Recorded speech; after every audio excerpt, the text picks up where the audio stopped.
You are about to meet a powerful woman and dear friend of mine named Ruby Fremon. I actually met Ruby. She was a keynote speaker at the Elevate event in Bali, and I saw her in action on stage, and she was so freaking powerful. I just knew then and there, A, we were going to be friends, and B, I had to get her on the pod so she could share her powerful message and mission with you guys. Her mission is to give the world a voice.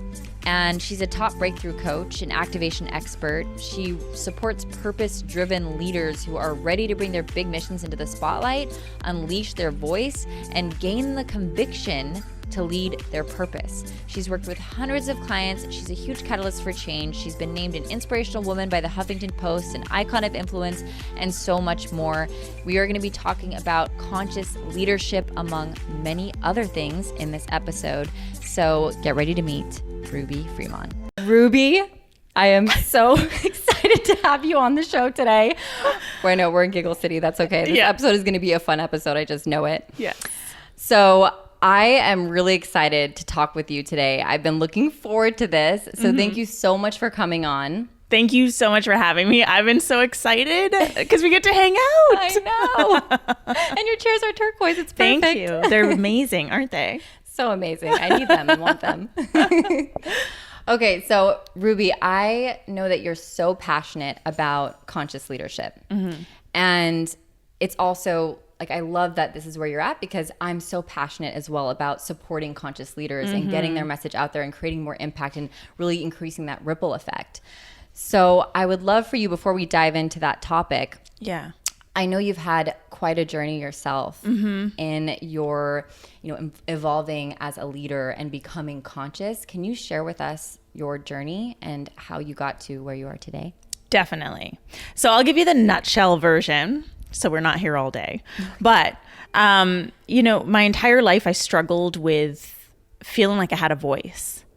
I felt like any time that I expressed my truth or my voice, I would be shunned or punished or quieted. I was the first generation born in my family in Canada, very different cultural upbringing. And so I was raised in an environment that did celebrate our truth and freedom of speech. And yet in my culture, that wasn't welcomed. And so at a very, very young age, I learned that it wasn't safe to be me and it wasn't safe to express my truth. And so as I started to grow up, I started to experience depression, like actual clinical depression, anxiety, having panic attacks almost daily. So much of this would exacerbate from that feeling of like not being seen and not being understood. It was so frustrating to want to speak my truth and then to have people not want to hear it, or if they heard it, to have them completely misunderstand what I was trying to say. And it was heartbreaking. I became an addict at a very young age in my early 20s, addicted to my prescription medications. So the medications that my doctors prescribed to me for anxiety became my first gateway into addiction. And back then, it wasn't as known. Like there wasn't a lot of information on how addictive these drugs were. And so no one questioned why I was getting my prescriptions refilled more than often. And as I started to lean into this feeling of like numbing out, I realized that I just don't want to feel anymore. That led me down an even darker path of like, hey, if I take these pills, I don't feel. What else is possible? So then I started drinking heavily and doing recreational drugs, which made me feel like Superwoman. It was like a totally opposite effect. And I became an addict. And the habit, or the thing that I was trying to hide was who I was, because I felt like I was going to get punished no matter what. People weren't going to like me. People weren't going to accept me.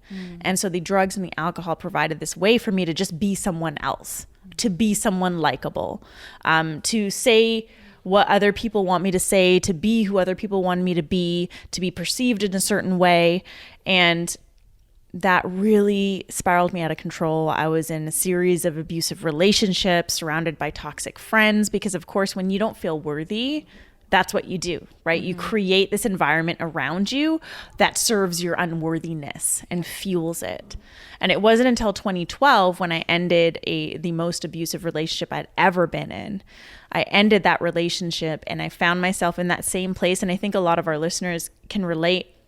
You know, that place where you're like, why me? Right? And you hear that like same song in your head, why me? Why do these things keep happening to me? And in that moment, in 2012, in between like heaves and crying and being on the floor, I heard this voice inside me say, you created this. And that was the first time in my life that I actually was able to look at myself from a different lens and realize that, wow, I'm actually here on the floor crying, heaving, feeling heartbroken, feeling lost, feeling misunderstood because of a series of choices that I have made. No one forced me to stay in these relationships. No one forced me to numb myself out through drugs and alcohol. No one forced me to do any of these things. I was consciously choosing these things because I was trying to numb out, because I was trying to hide, because I was trying to diminish who I was. And so that led me on the path that brings me here to you today, which was a path of like rediscovery, a path of rediscovering who I am, a path of rediscovering my voice, a path of rediscovering my worth. And I won't say that it was easy. I think a lot of people assume from rock bottom, it's like a straight shot up. It wasn't. Definitely not. It was a roller coaster. But I can say with full certainty that I'm so grateful for all of my experiences, for everything that I've gone through and endured and just lived through, because it has helped me become the woman that I am today. And, you know, so what? I had to take a few detours to become her. Cool. But now I feel like I'm equipped to help other people find their voice and use that voice to like really activate their purpose and activate their missions, which is what I am so passionate about doing with my life and my mission. Yeah.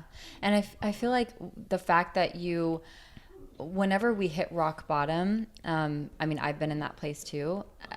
I do feel like it's because we're almost like allowing ourselves to feel all that pain. We've been storing it in our bodies or numbing it out. Right. And then all of a sudden it hits us and then it's like, whoa.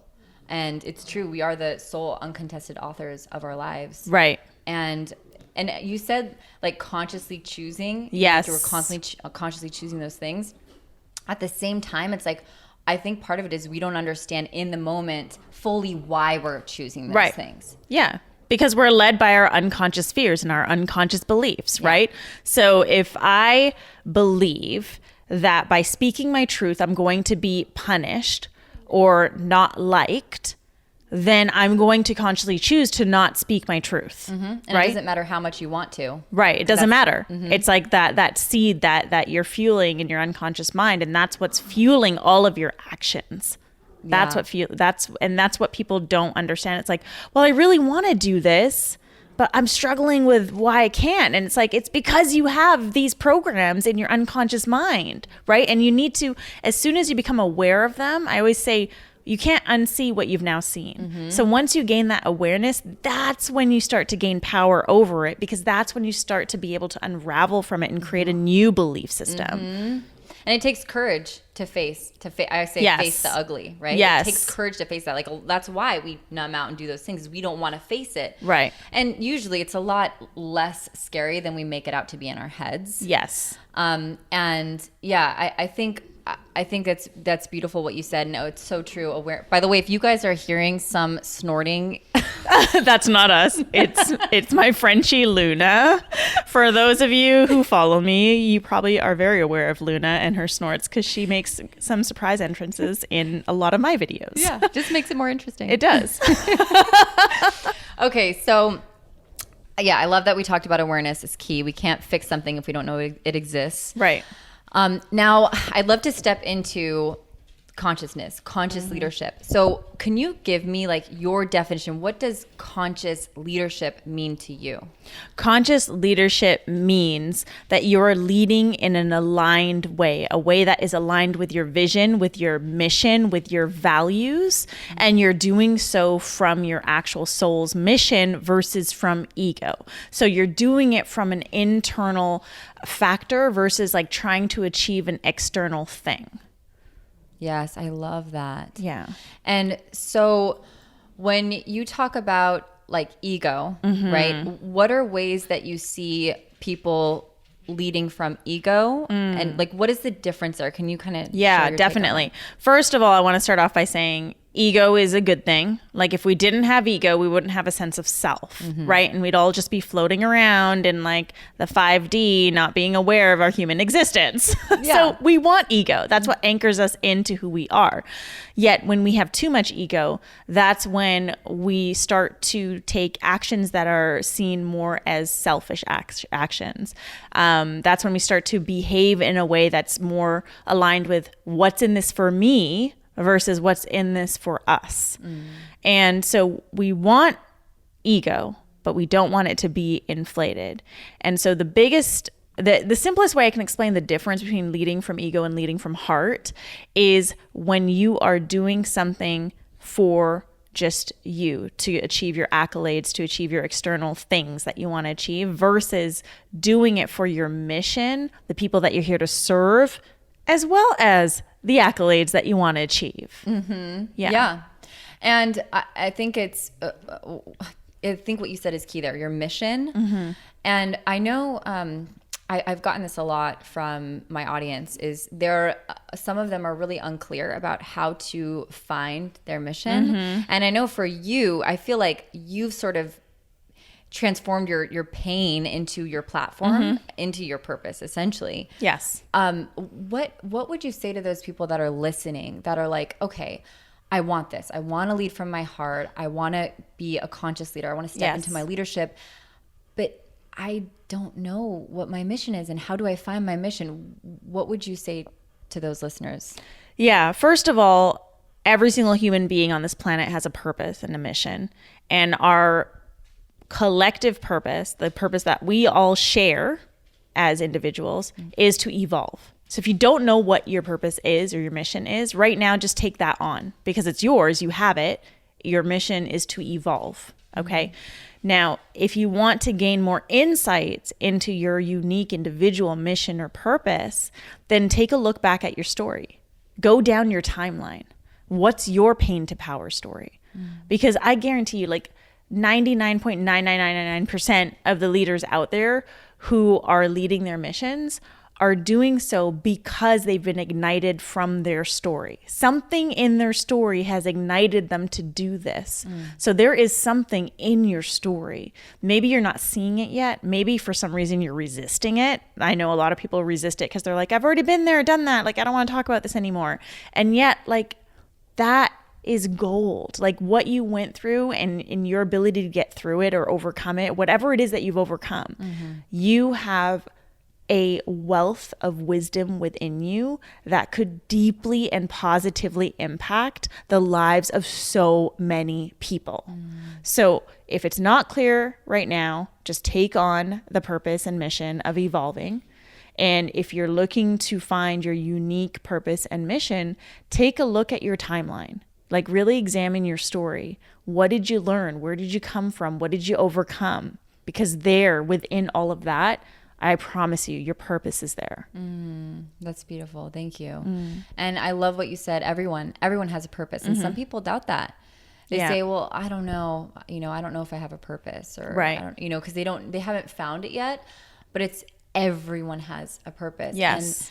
And it does take going back and facing your pain points. I mean, it landed so much when you said that for me because, for example, I have a confidence course right now. Right. And I have been, of course, I'm attracting all of the women that have very similar stories as me. Yeah. And it creates, because I've owned my story and I've owned my pain, transformed it into my power, it's allowed me to connect with them on such a deeper level. Right. And the thing is a lot of us will shame those parts of us. Yes. Those painful moments we went through, and we'll shame them, and we'll, like you said, resist them, push them down. What we resist persists. And it's waiting to come out and be used and channeled into purpose. So I love that you said that. And it's so landed for me, because I feel that when I'm on the calls with these women, when they hear my struggle, what I went through, they're like, oh my gosh, I feel like they feel seen and heard. Well, I bet for you, it's like talking to yourself, 10 years ago. Yeah, it right? Yes, it totally is. And it's perfect, because you're not trying to create a desire that we don't know if your audience wants or not. You're going upon the desire that you wanted, which means that this desire exists, which means that there's already an audience for it. And what you said about owning your story is key. It's key. And if you have trouble, for our listeners, if you have trouble owning parts of your story, even parts of you, if you're still holding shame or guilt around any of that, or even anger, that's going to prevent you from like stepping into your power and really fully creating a pain to power story, like really actually gaining the empowerment from your story, so then you can then activate that and lead your mission. What is a powerful way that you've been able to, or maybe that you coach your clients through, on confronting our stories, on confronting our, like, working through that? Is there a process that you usually, or a place that someone can start who's listening? Yeah, definitely. So number one, you want to identify what are like the low vibrational emotions that you're still holding on to. And by low vibrational emotions, I mean anger, sadness, guilt, shame. Shame is super, super low. So the best way you can do this is grab your journal and start free writing. And at the top of the journal, if say it's shame, you write, I am ashamed, ... And then just keep writing. Let yourself flow. What is it that you're ashamed of? And then you can move on to the next. I feel guilty because, and then you keep going through that. I am angry at myself for, and then maybe it's I am angry at so-and-so for. And you go through all of these emotions to uncover and unleash what you're holding within. I think in the personal and spiritual development space, from what I've experienced and seen from my clients who come to work with me, is there's such a rush to get into the positive and to get into the light and to get into the happy place, right? So happy you're saying this. And so a lot of people teach like, in a way where you're bypassing your anger. Like it's not healthy to feel angry. It's actually really healthy to feel angry. And when you allow yourself the space to feel angry, you're actually unleashing that from your system. If you don't unleash that from your system, it will create disease. Like this is why we have so many people falling into sickness now, is because we're holding on to our emotions that are low vibrational states. I had this super powerful experience at my retreat last year where one of my clients, she had worked with me for years, and we uncovered that she actually had a lot of anger in her that she hadn't addressed. And every time she'd bring it up, she's like, oh, but it's okay. My life is good now, like this and that. And it's like, no. Let us address this for a moment. And so at the retreat, we went through this powerful exercise where I had her actually look in the mirror and yell, I am angry at myself for. And she just started doing that. And it was hard for her at first, because when you're not used to expressing it feels these uncomfortable. Things, right? Like and you feel like it's wrong because like people have told you for so long, don't be angry, don't be sad, don't feel ashamed. And she got really into it, and you could feel the anger rising. And then she moved on to all the people that she was angry at and why. And eventually that turned into this giant release. And we worked through all the different emotions that came after that. Then there was sadness, and then there was sorrow. And that exercise probably all in all took about 25 minutes. And now she's found that freedom to like really move forward. Yeah, because that was holding her back. Yeah, because like all of these things are, like I say, a heavy vibration. They're heavy. But it's also like literally weighing you down. Yes. And so it's like you have one foot in your old life and one foot in your new life. Like how are you supposed to move forward? You can't. Nope. Yeah. That's so, and for those of you listening, the first strategy that Ruby shared, writing in your journal, is very powerful. Creating that space for yourself to do that release, pen to paper, that energy flowing through. And I like that you said free writing, because for the analyzers, I know you're a fan of free writing, so am I. Yeah, because I'm an analyzer too. I know. I'm a double Virgo. Okay, so it's true. So we're both analyzers, Ruby and I. And the thing, if you're listening and you're also kind of an analyzer personality You're type, probably laughing too. yeah, you probably are. And you know that sometimes when you start to write, what's the first thing that comes up? Judgments. Yeah. And well, what do I write about? Like, is this right to write about this? Like, is should I write about this that? what I should be doing? I don't understand if this is right. Is this actually journaling? How do I journal? And then like the you just spiral into this like mess, and then you just look at your paper and there's nothing written. There. Literally, I've done that before. So I love that you said free writing. I call it stream of consciousness. So Love very it. similar. Yes. And if it helps too, when I first started, I would set a timer. I heard you say this, and I love this idea. Yeah. Share it again. Yeah. Just let them know. Yeah, setting a timer, because then you're like, it holds you accountable. I literally set like, say 5 minutes, and I'll put the phone face down so I can't check, because then it's like, then you're like checking. Right. Like, how far is it going? Just like, let's use surrender. Like for analyzers, it's really healthy for us to practice surrendering and just like being in trusting the process. And so I just write. Literally, I'll sometimes write twice in a row, like, I don't know what to write right now. But then something will hit. Yes. Because I'm not stopping. Yeah. So yeah, the timer thing's a great strategy. And something I want to say too that is key is, I know for some people, they may sit down and do this writing, and maybe they're having trouble creating the space for themselves. And then what I say to that is, then you get to go somewhere where the space is created for you. Like whether that's with a coach, whether that's in a retreat, like the ones you do, Ruby, because sometimes, especially if it's something really dark and deep that they have never confronted before, someone like you to create the space for them can be really powerful.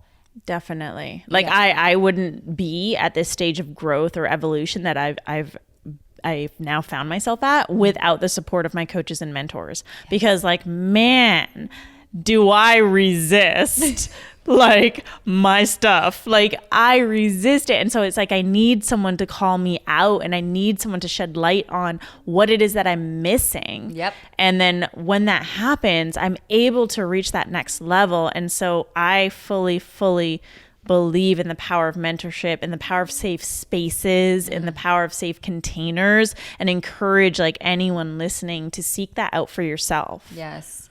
Yeah. And an investment, I always say this, an investment in you is a direct investment in all the results in your life, because we are source of everything that shows up. Yep. So it is literally the most powerful investment that we can make, because there's a reason why all of us aren't, super successful, everyone in the world. It's not because we have better skills than, like, someone has better skills than the other person. That's not what it is. Right. It's because some of us have these blockages internally that we're not getting through. And that's the only thing in the way of us achieving our greatness and stepping into conscious leadership. Yep.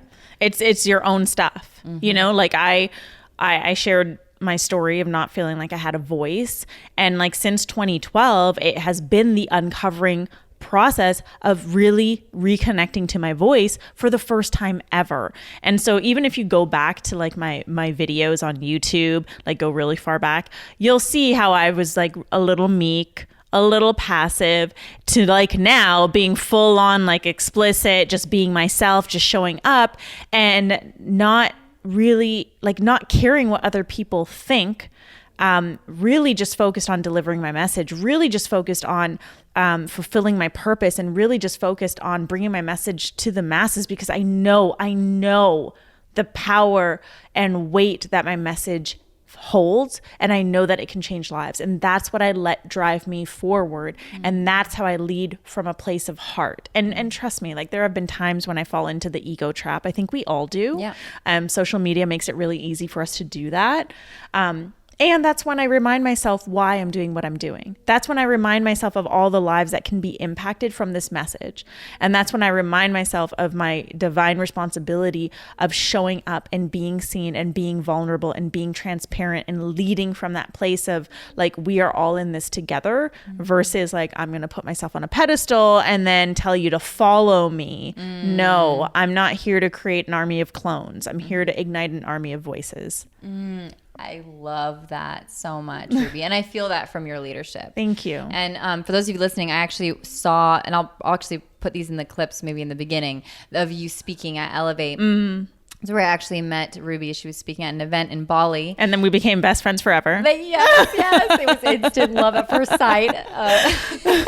But yeah, so I saw Ruby and speaking, and one thing I acknowledged, I was actually just on Ruby's podcast, and I acknowledge you then, but I want to acknowledge you here too, is you are so great about creating that unity in a room. Like you really create connection and unity and oneness, and you don't and I told you this, but you stepped down off the stage and you just were with everyone. Like you were with them, like you said, in this together. And that's so important, because sometimes that's what people will end up doing, is then they follow someone and they try to be like someone, and they're again not being true to themselves and what the message they have to share with the world.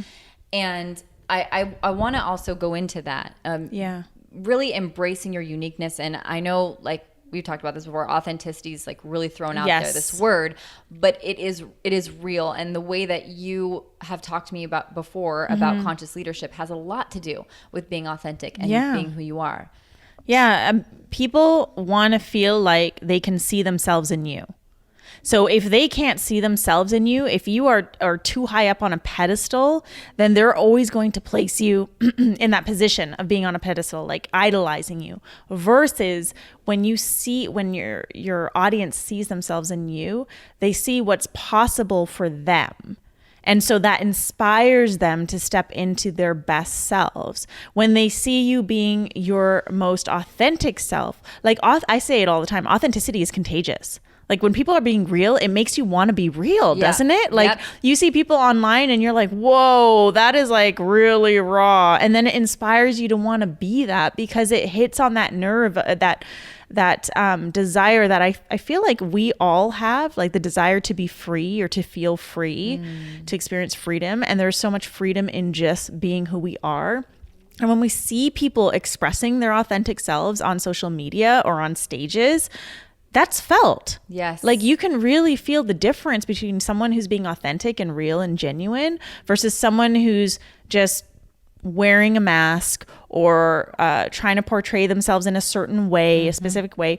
And again, like I think that's also a trap that we all fall into once in a while because of social media. Like I'm an expert in this, so I need to be seen in a certain way. Or for leadership, like, well, I'm a leader, so I can't show like my vulnerability. And it's like, no, that's more reason to show that, because your audience wants to feel you. They want to be able to connect with you. They want to be able to see themselves in you.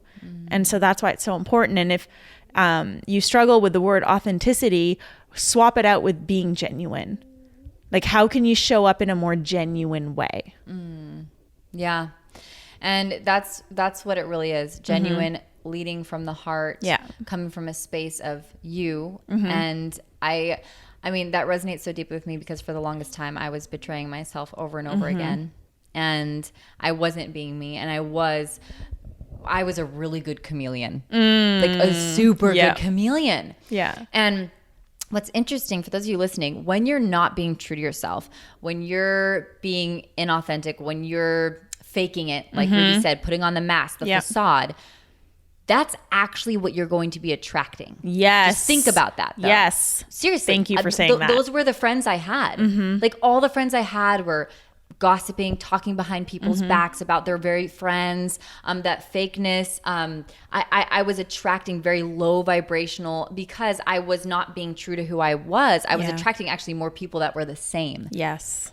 Yeah, it's true. It's true. And when you put on that facade, when you're pretending to be something, you're also then moving away from anything that feels aligned with your heart. Yes. Right? Because first of all, you're not even connecting with your heart. You're not connecting with your truth. You're not connecting with your divine mission or your purpose or that voice inside you that's waiting to be unleashed, right? You're actually resisting it and pushing it away.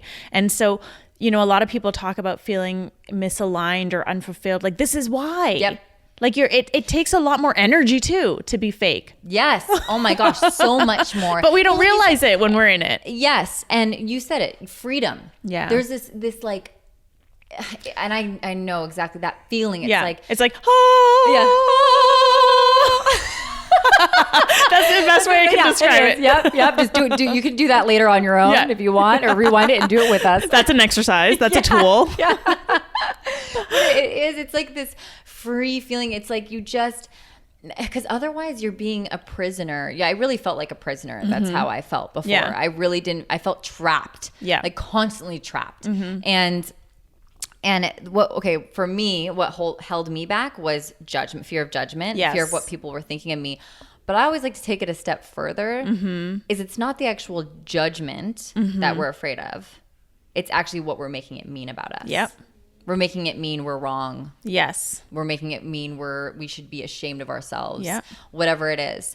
That we, like what yours is. If I let myself out, if I really let my true self out, then people won't like me. People won't like what I have to say. Yeah. And now here you are, unleashed, living your vision and being true to yourself, and you're in conscious leadership, and you're out there creating and lifting the consciousness of others through your retreats, through your coaching. And that girl, however many years ago that was, would have never seen that was possible. Right. And now she's leading her own purpose and her own mission, like from this unapologetic place. And it's just been so amazing to witness.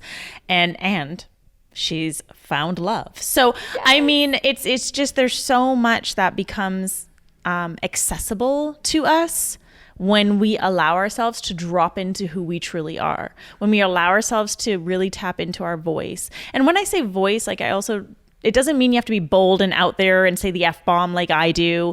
It's just about being true to you. What does that actually look like? What feels right for you? And trust me, you'll know what feels right, because once you do it, you're like, that felt good. Yes. That felt freeing. So follow that feeling, because the more of you that you bring out into the world, the better. Because the world doesn't need more unconscious leaders. The world doesn't need more people hiding or dimming their light or playing in the shadows. The world needs more conscious leaders. People who are courageous enough to be them. People who are brave enough to unleash their voice and their truth and share their story or their mission from this place of deep heart versus ego. Yes.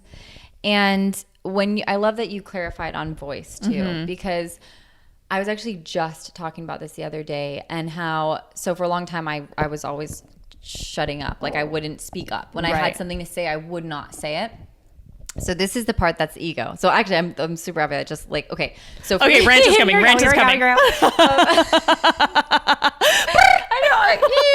know. So I can't even. So we're so weird. I love you so much. This is so weird. Okay, but no. So I used to be very like I wouldn't stand up. I wouldn't speak my truth. Right. Even when like I really wanted to. I remember sitting in meetings when I used to work in corporate, and I used to like sit in meetings and and I'm sure those of you listening, you felt this before, where it's like you feel it rising. You're like you want to say it, you want to say something, but you're scared. You're just so scared to say it. Like, what if they don't hear me? Yeah. What if they don't understand me? What if they judge me? Yeah. What if they think I'm wrong? Yeah. What if I'm wrong? What if they reject my idea? Right. Again, what does that mean? It's what you're making it mean. But then this is what happened. So then I got to this point where I am clear, like now I'm using my voice. I'm stepping into the light. Clearly. Clearly. But then I started doing this thing, and I noticed is where I would be sitting in a group or whatever, and I would my ego would say they were talking about something that I didn't really know about. Like I wasn't very passionate about it. I would make myself speak up even when I had nothing to say. Right. So then it's like, but that's the ego thing. It's like, well, I must be heard now because now I'm on spot, and I need to be heard no matter what. Yeah. So, and again, I don't know, if anyone listening can relate to this, if they've done that before, where they feel like just because they don't want to be that girl, they're so like glad. Guilty. You do that too? Yeah, I've done it. Okay. Yeah. Yeah. And it's just because we feel like, I feel like so much of this also ties into worth. Like we feel like we have something to prove. And again, like we see people doing this.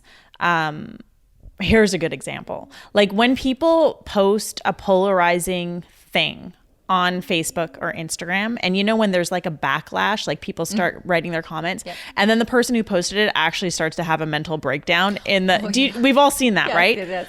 It's because they actually weren't confident about what they were saying, and they were just saying it for the sake of saying it. They were just saying it to fulfill their ego, for the likes, because they knew it was going to garner engagement, whatever it is. But they weren't prepared to actually rebuttal. Like, they weren't prepared to argue their their message or like stand up for it.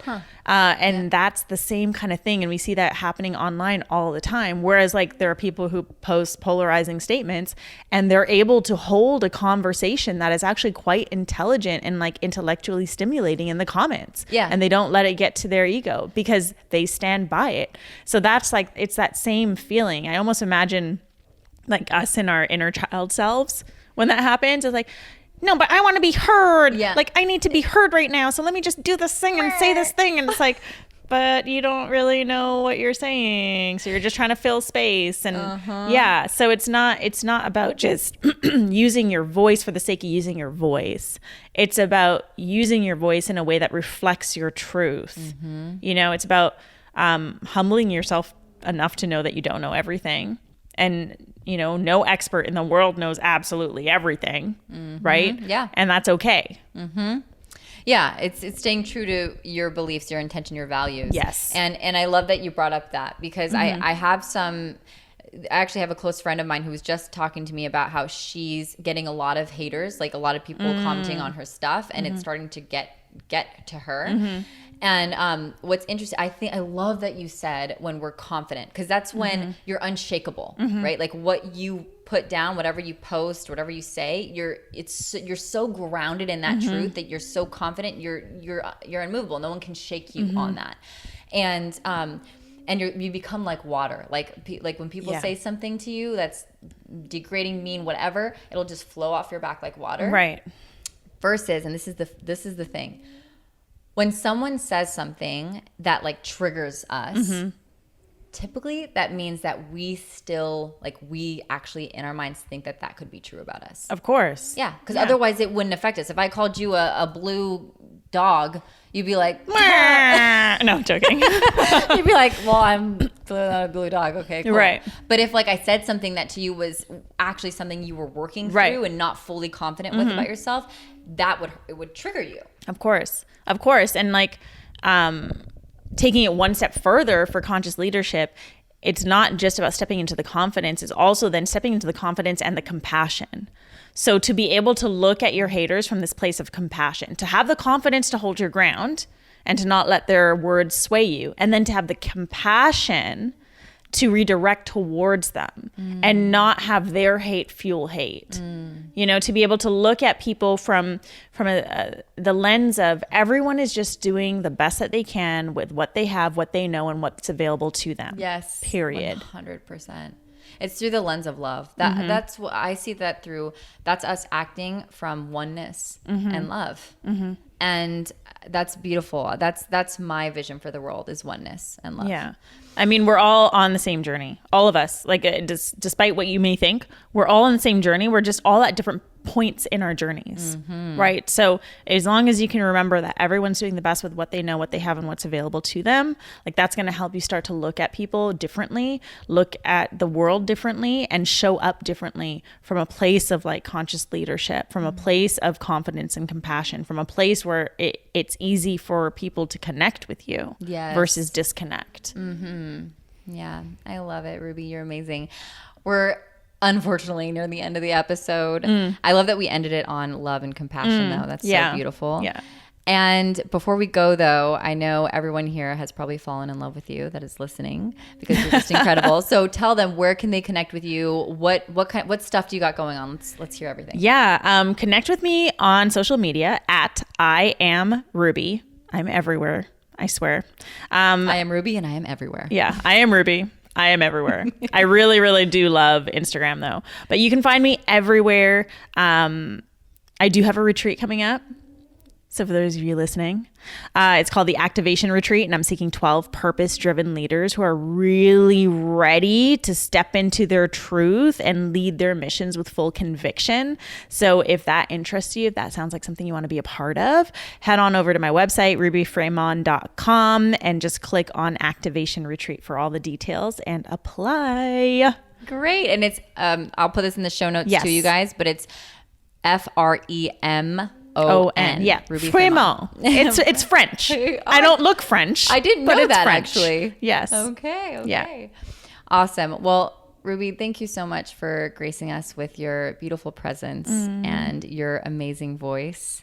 And I am just so grateful for you to have you in my life. Like, honestly, this is one of I love that we have this friendship that's blossoming right now. And I'm so grateful to have you here today with me. I'm so grateful to have you in my home and just to have this connection, and just like, I'm so excited for what's to come for both of us, and never stop rising, because I see you, sister.